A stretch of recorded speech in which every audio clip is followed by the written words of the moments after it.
Hi friends, எல்லாருக்கும் வணக்கம். இன்னைக்கு ஓடிடி ரிவ்யூவில் சிறை மூவி தான் பார்க்க போகிறோம். சிறை மூவி என்னோட டைமை வேஸ்ட் பண்ணிவிட்டு இந்த படத்துக்காக நான் டைம் ஸ்பெண்ட் பண்ணி பார்க்கலாமா கேட்டிங்கன்னா கண்டிப்பாக பார்க்கலாம். இந்த படம் நல்லா இருக்குது, எனக்கு பிடிச்சிருக்கு, உங்களுக்கு பிடிக்கும். இந்த படத்தோட கதை கோர் பிளாட் என்ன அப்படின்னு பார்த்தீங்கன்னா, ஹீரோ ஒரு போலீஸ் ஆஃபீஸராக இருக்கார்.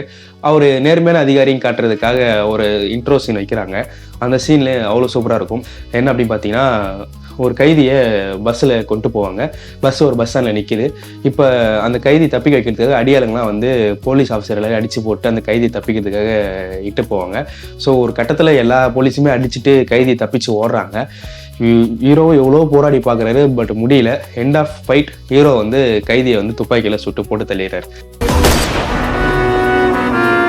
ஸோ இது மூலம் என்ன தெரியுதுன்னா, ஹீரோ வந்து எப்படி தனக்கு வேலை கொடுத்தா எப்படிப்பட்டாவது அந்த வேலையை வந்து நான் காப்பாற்றி கொடுத்துருவேன் அப்படி சொல்கிறதான் ஹீரோட கேரக்டர். இப்போ இந்த படத்தில் இன்னொரு கேரக்டர் ரொம்ப ட்ராவல் ஆகும். அந்த கேரக்டர் பேர் அப்துல். அந்த கேரக்டர் எப்படின்னு பார்த்தீங்கன்னா, இந்த ஹீரோ கேரக்டருக்கு அப்படியே ஆப்போசிட்டு.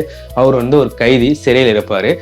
அவர் எப்படியாவது சிறையிலேருந்து தப்பிச்சு தன்னுடைய காதலி தனக்காக காத்துட்டு இருக்கா, அவ கூட போய் நம்ம சேர்ந்து வாழணும், தப்பிச்சு வட மாநிலத்துக்கு போய் நம்ம சேர்ந்து வாழணும் சொல்கிறது கேரக்டர் தான். எனக்கு அவனுக்கு என்ன இருக்குன்னு தெரியணும், அவள் தானே நான் அவன் தான் கடிக்க போறேன். ஸோ இப்போ இந்த ரெண்டு கேரக்டருமே ஒன்னா சந்திக்கிறாங்க. இப்போ இவரோட மோட்டோவுக்கு அவர் தப்பிச்சு போகணும், இவரோட மோட்டோவுக்கு அவர் தப்பிக்க விடக்கூடாது. இப்போ இவங்க ரெண்டு பேருமே ஒன்னா சேர்ற சந்தர்ப்பம் என்ன அப்படின்னு பார்த்தீங்கன்னா,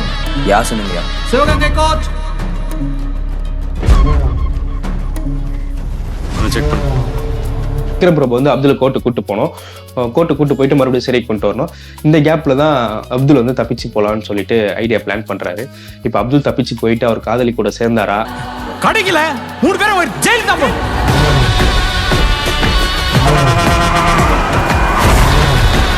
தப்பிச்சு போகாமலே அப்துல் விடுதலை ஆயிட்டாரா அப்படின்றத இந்த படம் வந்து நம்மளை கொண்டு போகும். கிளைமேக்ஸ்ல இது எல்லாத்துக்குமே சொல்யூஷன் கொடுத்துருவாங்க.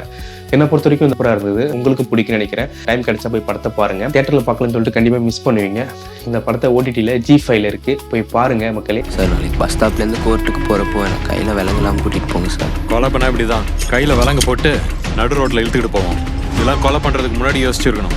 மூடிட்டு தூங்க. அப்துல் என்னால் தான் அவனுக்கு இம்பட்டு பிரச்சனை. ஓடிடி ரிவ்யூவில் எந்த படம் வந்தாலும் பார்க்குறவங்க ஃப்ரெண்ட்ஸுக்கு, ஓடிடியில் நல்ல படத்தை மட்டும் தான் பார்க்குறவங்க ஃபேமிலிக்கு இந்த வீடியோவை ஷேர் பண்ணுங்க. கண்டிப்பாக 2 பேருமே சாட்டிஸ்ஃபைட் ஆவாங்க. அறிவிட்டோம் ஓடுற வரைக்கும் புரியுங்களா? பாய்.